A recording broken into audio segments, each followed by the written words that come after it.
Welcome back to the Government Report. Recently, things just took a wild turn for President Donald Trump after the arrest of Judge Hannah Dugan by the FBI. Judge Hannah Dugan, known for her controversial rulings, was taken into custody following allegations of misconduct and obstructing a federal immigration arrest inside her courtroom. What began as a federal attempt to showcase strength in the face of what they call judicial interference has now backfired spectacularly, raising serious constitutional questions and threatening to destabilize long-standing norms of judicial independence and federal-state relations. The ongoing situation might not just damage one judge's career, it could rattle the foundations of Trump's legal strategy and credibility. Let's break down what really happened and why this situation is spiraling fast. The arrest that started it all. On what was supposed to be just another normal day in court, Judge Dugan was sitting on the bench, overseeing a routine docket of criminal cases. Among the cases brought before her was that of Eduardo Flores Ruiz, a man facing serious allegations of domestic violence. The courtroom was calm and businesslike, nothing out of the ordinary. But what Judge Dugan did not know at that moment was that federal immigration agents, working alongside FBI officers dressed in plain clothes, had already launched a hidden operation. They had planned to arrest Ruiz inside her courtroom, right in the middle of the state judicial process. What's more concerning is that these federal agents never informed the judge of their intentions. They did not seek her permission, nor did they show her the courtesy of even notifying her that such a sensitive and bold arrest would be attempted in her court. When Judge Dugan became aware of the plan, she reportedly took a stand. She told Ruiz how he could leave the courthouse in a way that would help him avoid being captured by the waiting agents. Her point was clear. Her courtroom would not be used as a trap for federal immigration enforcement. In her view, state courtrooms are sacred spaces meant to uphold justice, not arenas for surprise raids or federal power plays. To her, it was about protecting the dignity of the court and maintaining trust in the state judicial process. She didn't block the law. She simply insisted that law enforcement follow proper legal and ethical procedures. But what happened next shocked legal professionals across the country. Just days after she advised Ruiz, federal agents entered Judge Dugan's courtroom while it was in session. In a move that many described as deeply disrespectful and alarming, they arrested her in front of attorneys, court staff, and observers. She was handcuffed during the actual court proceedings, something virtually unheard of in the American legal system. The sight of a sitting judge being arrested while fulfilling her official duties sent waves of disbelief through the legal world. This incident quickly became a topic of political discussion and social media debate. Some high-profile Trump-era officials, such as Kash Patel and Pam Bondi, praised the arrest. They celebrated it on the social media platform X, framing the arrest as a strong and necessary action. According to them, it was a stand against what they called judicial lawlessness. They claimed Judge Dugan had stepped outside her authority and that the federal response was appropriate. However, their celebration stood in stark contrast to the reaction from legal scholars, former prosecutors, and civil rights organizations. Experts and legal professionals condemned the federal action almost immediately. Many called it an extreme case of federal overreach, the kind of government behavior that undermines judicial independence. Harry Litman, a former U.S. attorney for the Western District of Pennsylvania, voiced his disbelief. He said the arrest was something no one could have imagined happening in modern American legal history. To him and many others, Judge Dugan was not breaking the law. She was simply acting within her legal and ethical rights as a judge in the state court system. She believed in protecting the integrity of the court, and she had every right to demand that federal agents not conduct surprise arrests in her courtroom without proper notice or approval. Federalism on the brink. What is being hotly debated now isn't just whether Judge Dugan acted properly, but what it means for the power balance between the federal and state governments. Legal experts are growing increasingly concerned that the Trump-aligned faction in the federal government is trying to weaken the core ideas behind federalism.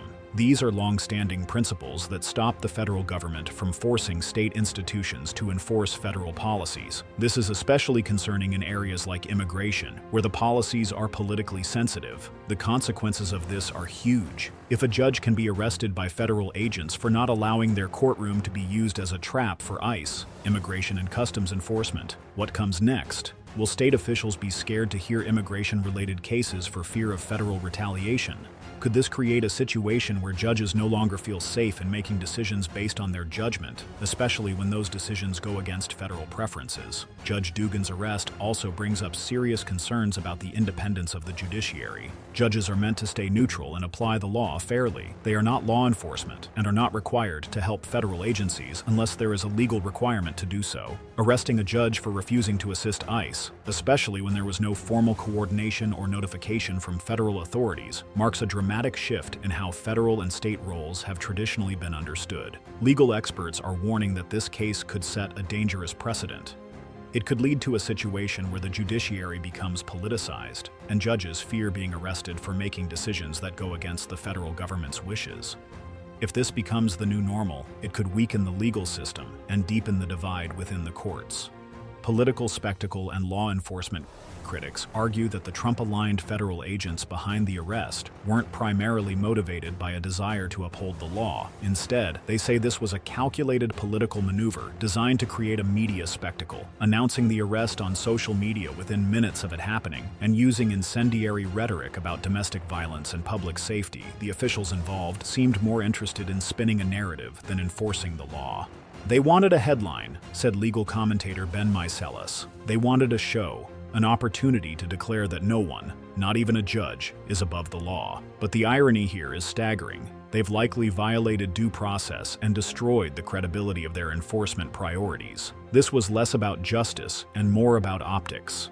Even among conservative legal circles, the move is being questioned.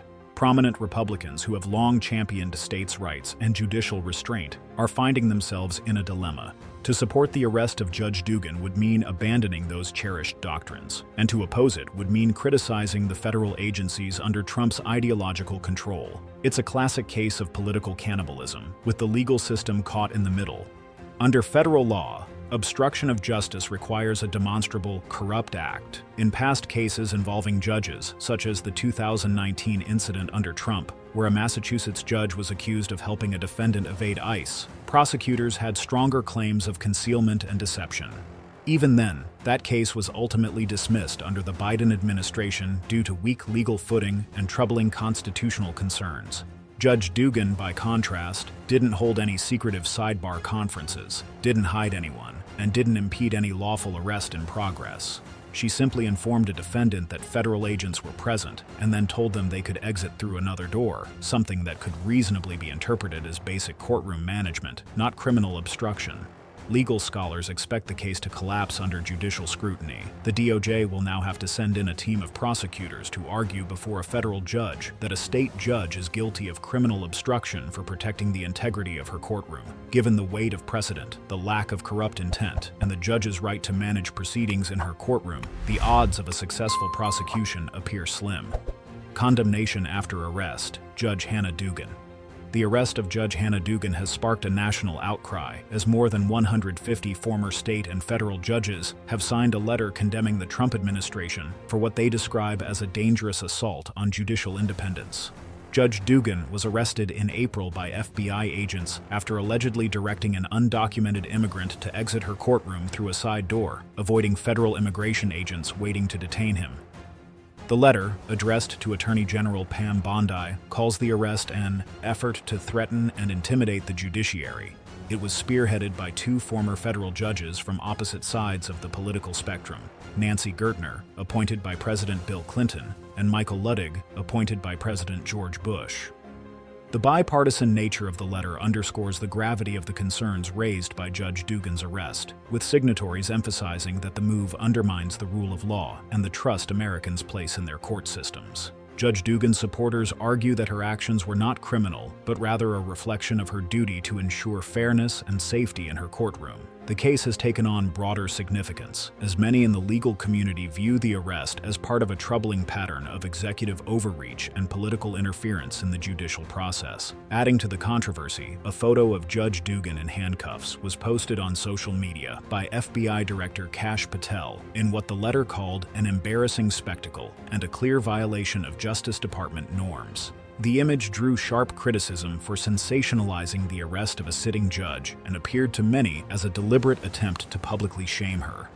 Despite growing public backlash, the Justice Department remains firm. In a video statement, Attorney General Bondi reiterated that no one is above the law, regardless of their profession. This stance has been met with skepticism by many in the legal field, who see the aggressive prosecution of Judge Dugan as selective and politically motivated. Judge Dugan has since been suspended from her judicial duties by the Wisconsin Supreme Court in a brief order citing the need to preserve public confidence in the judiciary. Her preliminary hearing is scheduled, and her legal team insists she will be fully vindicated. The arrest has not only ignited a legal battle, but has also intensified the ongoing national debate over immigration enforcement, states' rights, and the independence of the judiciary. As the case unfolds, all eyes will remain on Wisconsin, where Judge Dugan's fate could have lasting implications for how far federal authorities can go in holding judges accountable, and at what cost to the constitutional balance of powers. The bigger picture. This incident now threatens to be yet another self-inflicted wound for the Trump-aligned camp, especially as it coincides with multiple other legal setbacks. Courts have repeatedly blocked Trump's executive actions in the past, including 108 preliminary injunctions against his policies, many handed down by judges appointed by Reagan, Bush, and even Trump himself. What was likely intended as a warning shot to activist judges may turn out to be a blueprint for exactly how not to conduct federal enforcement. The decision to arrest Judge Dugan mid-docket without due coordination or legal grounding is now being mocked in legal circles as amateurish and overly theatrical.